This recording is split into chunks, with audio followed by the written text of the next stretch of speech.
لوگوں سے عزتیں تلاش کرتے ہو تو وہ کیا تمہیں عزت دیں گے؟ وہ تو کل اچھا کہتے ہیں، پرسوں برا کہنے لگ جاتے ہیں۔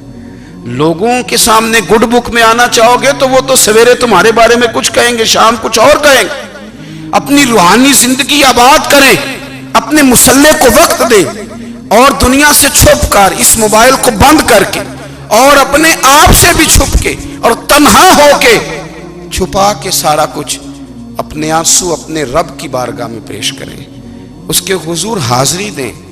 سنو نا ترمذی کی حدیث، اور اسے یاد رکھنا، نبی پاک علیہ السلام نے فرمایا اپنے دکھ لوگوں کے سامنے نہ بیان کرنا، سیٹھوں نوابوں کو نہ بتاتے پھرنا، دنیا داروں کے سامنے جا کے نہ رونا کہ میں تکلیف میں ہوں۔ فرمایا اگر دنیا داروں کو دکھ بتاؤ گے رب تمہیں کبھی غنی نہیں کرے گا۔ اور لوگ ہیں کہ الٹا مذاق اڑائیں گے آپ کی، جس سے بڑی پکی یاری ہے نا، پکی، وہ تب تک پکی ہے جب تک آپ نے 50,000 مانگا نہیں، اور جس وقت آپ نے کہہ دیا کہ میں مجبور ہوں میری مدد کر، تو پھر ختم ہو گئی دوستی۔ لوگوں کی تعلقات آپ کے ساتھ تب تک ہیں جب تک آپ ان سے کوئی ضرورت وابستہ نہیں کرتے۔ کریم محبوب فرمانے لگے بندوں کے سامنے دکھ نہ بیان کرنا، اللہ تجھے کبھی غنی نہیں کرے گا۔ تو اپنے دکھ اپنے رب کو بتا، تو دعائیں مانگ، تو اس کی بارگاہ میں حاضر ہو، تو اس کے حضور عرض کر۔ فرمایا اپنے دکھ اپنے رب کو بتا، وہ جلدی کرے یا دیر سے کرے تجھے ساری دنیا سے بے نیاز کر دے گا، تجھے کسی کا محتاج نہیں رہنے دے گا۔ اپنے مسلح کو، اپنی دعاؤں، ایک بزرگ فرماتے ہیں میں نے دعا مانگنے کا طریقہ اپنی بیوی سے سیکھا،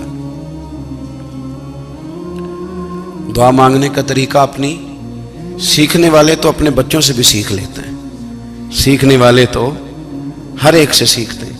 وہ کہتے ہیں میں نے دعا مانگنے کا سلیقہ اپنی بیوی سے سیکھا ہے۔ حضرت وہ کس طرح؟ فرمانے لگے میری بیوی نے نا مجھے کوئی کام بتایا، کچھ پیسوں کی ضرورت کے لیے کہا، تو میں نے اسے کہا کہ بھئی ابھی میرے پاس نہیں ہے، کچھ دنوں میں آتے ہیں تو میں دے دوں گا۔ عورتوں کی عادت ہوتی ہے وہ بار بار یاد کراتی ہیں، 2-4 دنوں کے بعد پھر اس نے کہا حضرت وہ میں نے کہا تھا کچھ پیسے، میں نے اسے کہا کہ ابھی میرے پاس نہیں ہے، کچھ دنوں میں ملتے ہیں تو میں تمہیں دے دوں گا۔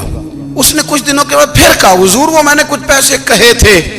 فرماتے میں نے ڈانٹ دیا، میں نے کہا کہ کیا تو روز مجھے شرمندہ کرتی ہے، کہا نا میرے پاس نہیں ہے، ہوں گے تو دے دوں گا، تو روز یاد کراتی ہے۔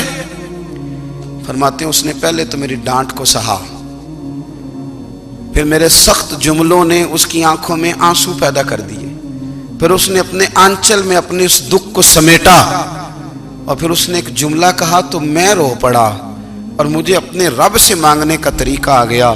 مجھے کہنے لگی حضرت جی آپ نے ڈانٹ دی